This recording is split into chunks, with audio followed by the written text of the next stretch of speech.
గొర్రె పిల్లను సింహం ఎత్తుకుపోతుంటేనట దానికంటే వడిగా పరుగెత్తి దాని నోట్లో ఉన్న గొర్రె పిల్లను బయటికి తీశాడంటే, బాబో దావీదు గారు మీ గురించి నిజంగా చాలా తక్కువ చేసి మాట్లాడతారండి మా దౌర్భాగ్యులు. ఒక్క చిన్న పాయింట్ పట్టుకొని దావీదును వేదిక మీద ఉండి తెగదిట్టేస్తుంటారు ఈ ఉత్తమోత్తములు.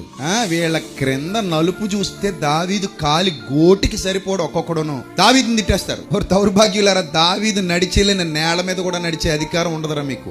మనమే మనకు నీతిమంతులు, మిగిలిన అందరూ మనకి ఎలా కనబడతారు? అనీతిమంతుల్లా కనబడతారు. దావీదు బచ్చిపోతావు, విచారము చేశావు, నువ్వు చేయలేదు, మరి నీ బతుకు తగలయ్యా. రోజు నీ కళ్ళతోనూ ఒంటితోనూ చేసేది అదే, పైకి కనబడవంతే. అసలు నీకు యేసుక్రీస్తు రక్తం ఎందుకు అవసరమైంది? ఉత్తముడివి కాబట్టి అవసరమైందా నీకు? పాపివి కాబట్టి అవసరమైంది. నువ్వు వెళ్ళి భక్తుల గురించి మాట్లాడతావు. కొంతమంది ఉంటారు పనికిమాలిన వాళ్ళు. దావీదుని తిట్టేసేవాడు ఒకడు, పేతురుని తిట్టేసేవాడు ఒకడు. పనికిమాలిన సంత. ఈ సంతను ఎంటర్టైన్ చేసి పనికిమాలిన సంత కింద ఉంటుంది మళ్ళీ. అరే భక్తుల్ని తిడుతుంటే ఒక పనికిమాలినోడు నీ బతుకెంత అని అడగాలి. నువ్వు ఎవడసలు భక్తుల గురించి మాట్లాడుతూ హీనంగా ప్రసంగం చేస్తావు, పనికిమాలినోడా అని అడగాలి. అలాగ అడగరు. మా అన్నయ్య పేతురు కంటే గొప్పడు, పేతురుని తిట్టేస్తున్నాడు. మా అన్నయ్య దావీదు కంటే గొప్పడు, దావీదుని కూడా తిట్టేస్తాడు మా వాడు. ఏదో రోజు చూడు నిన్ను మీ అన్నయ్యని కలిపి కిందేసి తొక్కేస్తాడు దేవుడు.